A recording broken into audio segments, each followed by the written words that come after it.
Hi, everyone. I'm here with a very close friend of mine, David Dayon from Amazon Experts. I've known David for many years. We have been to many events together, many dinners together. Whenever I meet David, it's always with a smile and always on some good stuff around us, if it's food or it's good people. So it's great to be with you. Today, we're going to talk about how to find the best agency for your Amazon business. Appreciate you having me on. It's always a pleasure to join, and thank you for the nice words. I love the topic. Finding agencies is hard, so Right.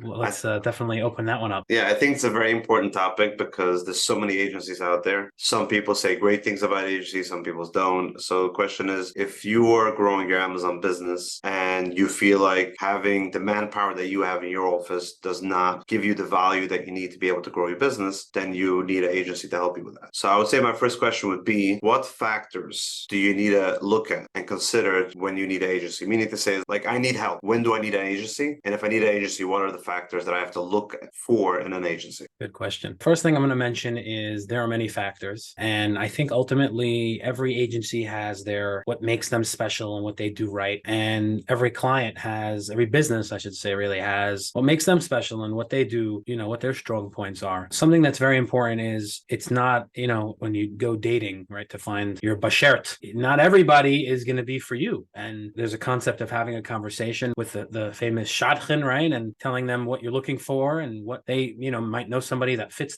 those qualities. So I'm going to take that as my example and say, just like and you understand that not every person out there is meant for you to marry, it's the same way. A business relationship is like a marriage. You got to find the right partner and you have to make sure that complement each other. And then another thing that I almost, scream out right before I even said that you have to find somebody that actually fits your, what complements and your highlights is you have to make sure that the goals are aligned. The goals are something that you're both on the same page about. It's very easy to, somebody needs help launching on Amazon and an agency technically helps people launch on Amazon. In concept, it sounds awesome, right? You need this, I do this, let's get married. No, Right. not at all. What are you looking to get out of it? What does the first 6 months look like to you? What are some goals that we can set along each week or each month? And then going through that simple practice can help you realize, oh, wow, this is so not the right fit, or the exact opposite. And like, wow, we can really help you. And exactly the way you want to go about it is the way that we want to go about it, or we suggest going about it. There's many factors. I'm going to highlight 2 points, which is playing to each other's strengths and making sure you find the right fit for what you're looking for and for what you're bringing to the table. And then most importantly, having a very honest conversation in the onset of this relationship and saying, what are you looking to get out of an agency? And then you also touched on one other thing, which I feel like this is, looking for an agency 101 advice. I always recommend trying on your own first. I always recommend, hey, you're launching today.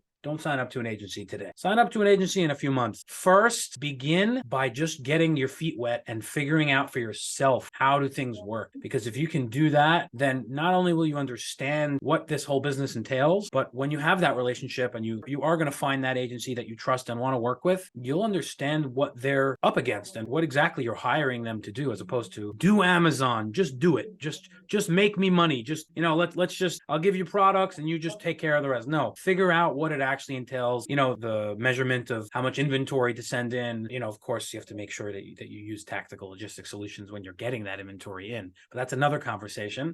Every conversation, every part of it, you can have that conversation up front and understand what you're going into. And when you go through it, you're able to just have that better understanding when you're actually living it and you're going through it and you're, working with an agency. It just makes the chances of success so much better and greater. So that's a very long answer to your question. It is. It was a long question too, so it's a good answer. Now, we spoke about the ways how to look at it when you need one and when you should start looking for one if you need the help. Question now would be, any red flags to look out when shopping around? I mean, there's hundreds of companies out there. Everybody has their niche, but what are like red flags when somebody's selling you, hey, I have the best agency, I could really give you 10x on your Amazon store? What will you look at? I'm going to say one thing. There could be many, but I'm going to highlight one. And that's when they tell you that it's easy or that it's something that they can do overnight. Amazon is not easy. Amazon is not an overnight success. Anybody that tells you otherwise is trying to sell you, so that they can buy another fancy car in their video that they're showing you that you can get a fancy car. We all know those guys, those videos, those YouTube ads that come up. Some of them are really like, I want to call them up and say, congratulations, you're an amazing advertiser. And I could see how they make money because people probably fall for it, but it's just not that simple. Like all these guys like whip out a helium 10 tool and say like, like, with this tool, you will make $10,000, or I don't know. There's just so many of those. It's not something you can do easily, and it's not something that is simple. And no, it is simple, but it's just not quick. And I find 100%. that to the truth of Amazon is once you get it, it is quite simple. It's just not as, it's not like just an overnight thing. You just give money and then get money back. It's not that simple. Right. There is a long process of figuring out which products actually work and which don't. And then once you figure out what works, you have to actually lean into it and lean away from what doesn't work. And it can be many months until you have a business and you have, profit and a substantial success on Amazon. So those are going to be the red flags I would say to avoid. Yeah, definitely makes a lot of sense for me, especially for me when I was a seller in the past. So telling me, I mean, years ago it was way easier, but telling me right before I stopped selling in 2017, hey, it's easy once you figure out it's not the case. I mean, everything you got to build, got to be patient, takes time to build your listing. So that's really, really true. Question like that, are all agencies the same? No, definitely not. So what makes Amazon experts unique? Okay. Like what service do you provide differently than the agency out there? Two different questions, two different answers. I'm going to answer the first one first. I consider there's two types of agencies out there. There's the agencies that are looking for, I guess, quantity. People are looking to manage hundreds of businesses or whatever the number is. It means that you're not a boutique agency. So those are going to be my two types. There's going to be a smaller boutique agency where you're going to be, have a real relationship and personal interaction with the person running your business. Like and a real partner. Yeah, there's going to be a type of agency that's more working with a lot of people, and just it's a little bit less human. It's a little bit more, just talk to the rep and whatever it is. And I think that there's that personal relationship that Amazon Experts brings to the table. We are a boutique agency. I personally had a long journey from being one of those bigger agencies to becoming a boutique agency. Personally managed a lot more accounts than I'm managing now. I'm not going to go into numbers. It was a big number. And then I learned that, there's a concept called cutting off your tail, and that's also for another time. But ultimately figuring out that you don't need to work with a large quantity. It's more about quality. It's more about finding the right opportunities as opposed to finding as many opportunities as you can find. And something I've learned over the years is that there's no shortage of opportunities. There's so many people out there looking to build an Amazon business, and there's actually not enough agencies out there to fulfill, in my opinion, the need that there is. I think a lot of people don't end up finding the right agency, but I think a lot of people are actually looking and don't actually find the right one. So there's not enough boutique agencies. I'll say it like that. Maybe there's a lot of agencies,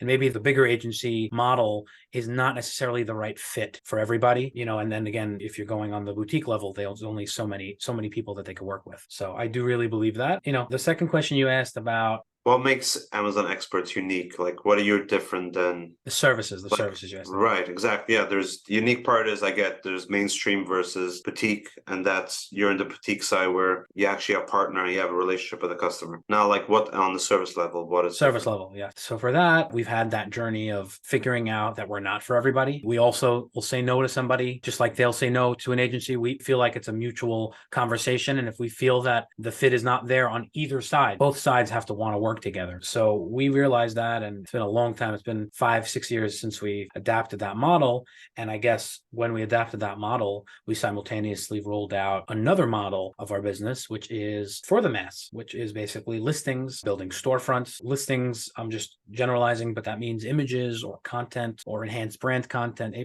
content, whatever you call it. So those are going to be 3 services that we offer. We have a similar idea where we're not for everybody out there, but we technically can work with everybody. We're not limited to a certain amount of people, and we have a great team. They can help build listings, and that's something that we're happy to offer. If we meet somebody and they tell us we're not looking for an agency, we're very happy to match them up with that service, because odds are they need to build listings. If they're not doing it in-house, then they're finding somebody to work with. And something that we also do is we work very well with bulk. If you're doing a lot of products under the same brand, we're pretty price competitive. If not, we're on the more expensive side, but at the same time, we do very high quality work. So I think that the services that we offer, in addition to partnerships, which is much more limited, which we're not really offering to everybody we speak to. On the other hand, we are offering listing optimization or storefront optimization and a handful of other services that we have that are just a la carte, that you can just purchase services as you need it. And that's going to be something that I find not a lot of people have that model, where you have the agency with 2 different ends of it.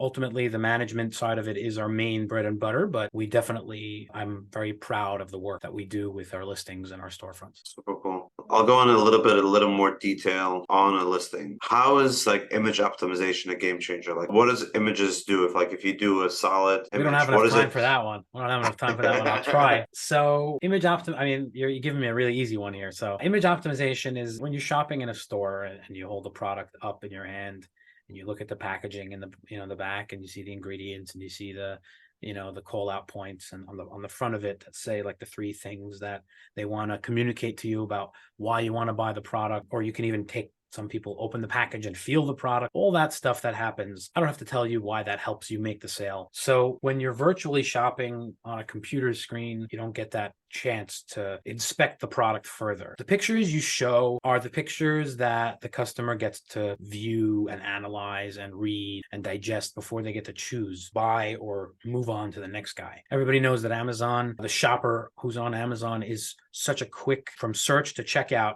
is quicker than any other platform in the world. And if they're not buying from you, they're buying from somebody else, likely your competitor. So you don't want to give them any chance to question. That's what I'm going to go with. I can answer this in so many different ways, but if they're questioning, here I have my iPhone holder on an iPhone stand, right? So if they're questioning how big it is, if it fits their phone, they're not sure, right? Let's say you don't give them that information in the photo, they're going to go to the next guy who will show them, and it'll show a 3-inch by 4, whatever it is, and you'll understand, okay, so this does fit my phone and I can use it on my desk. Without that, the simple line with the inch and how much it is, the customer might question how big the actual phone holder is. And if they're questioning, they might not purchase from you. They might purchase from the next guy. You don't want that to happen. And if you're going to give yourself a chance to sell the product, you need to give yourself a chance to give them the information they're looking for when they're shopping. I mean, you can ask me a question about, why the bullet points and the title matters, and it's a different answer. With the images, the only thing that I would say they're really looking at, I personally don't look at the bullet points. I look at maybe the main points of the title. For me, the images are selling me on whether I'm buying it or not. Maybe the I'm on a review phone, count right? I'm and on the a review phone. rating. Yeah, it's the review rating and the picture because that's what I look at. I don't really look at description because I already search whatever I'm looking for. So if the image tells me this is what I'm looking for, I'm just going to look at reviews and the image. So if just one image, because we actually offer all the images of the listing, and we also have a package for it's like for beginner, intro to the service. We'll do less because I have actually seen where one image can increase the conversion rate of a product. I've even had people who optimize their listings already, and we just added in 1 or 2 or 3 images on top of that, and that made all the difference. So one image making even 1% of a difference in conversion rate over a month, that in itself can have a ripple effect of getting you more traffic and more sales. And that could end up changing the whole trajectory of your listing, where you can have over 3 months, 4 months, you can have a 10% increase in conversion rate. I've seen it happen. The answer to the question, why are images so important? Because they can help you close the sale. And if it increases your metrics by even a slight bit, the after effect, the reward on the algorithm and the ranking is very, very worthwhile. Well more than what you're going to invest in that image. So thank you for giving me such an easy question to answer. Yeah, I'm not a seller anymore, so I don't have those deep questions, but I know a lot of times you speak about images and like how important it is. So I wanted to bring out that in the conversation. So I could understand it clearly, and I did. And hopefully viewers, people that see it, understand the same thing. I'm going to switch gears a little bit. We all know that Amazon Experts is not your only venture. There's another part of your day-to-day that I'm involved in a lot, and it's called the e-com cooperative. So yes, what does the e-com cooperative do, and how does it help people? A lot of people think like, oh, they're for service providers and not. How does e-com cooperative actually help sellers? I have the answer. I just want to hear from you. So the e-com cooperative is an aspiring community for e-commerce sellers and solution providers. That's in a nutshell what it is, a community. What does a community do? It gives you an opportunity to connect with people, and that's pretty much what we're doing. We do that in 2 major ways. One of them is through in-person Amazon networking events. The other one is through virtual events, more educational. The majority of our in-person events, I think we've had 9 at this point, 9 events, which is maybe even 10. I lost count. Each one has a lot of work put into it, a very curated list of people, typically advanced sellers. And it's a networking event where there's good food and good drinks and good people. So the value's there just by meeting one person who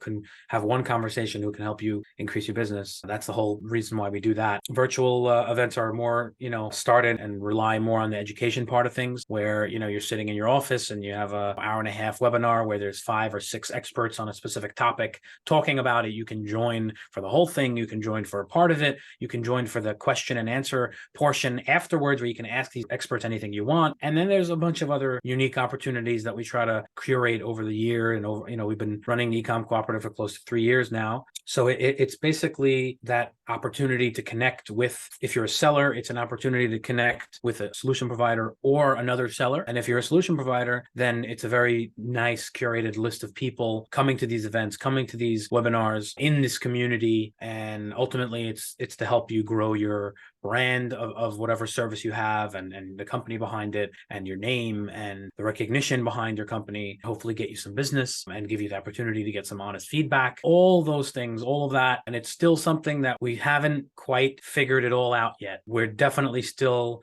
fine-tuning it, adapting and changing, and we're going to continue to do that until we feel like we've evolved enough to a point where we have something that could just stick and keep growing. But we're going to continue to make events, and we're going to continue to put together these wonderful educational virtual events, continue to try to build this community into what we know it could be. Amazon is a special place to do business, and a lot of people are very welcoming and open and helpful. And that's really what we're trying to do, just get a little bit of that and share it with everybody. Right. Super cool. Okay. It was great to be with you there. It was great to talk to you a little bit about your own business that we don't usually get to talk much about. For sure. So it was good to me to learn a little bit about Amazon experts. Looking forward to seeing you soon. I think it's next week or earlier. Pleasure being here. Yes. Well, we'll see each other probably next week. We'll probably do a dinner after that, and then another dinner, and then so on and so forth. Thank you so much for hosting. No problem. We'll catch you next time.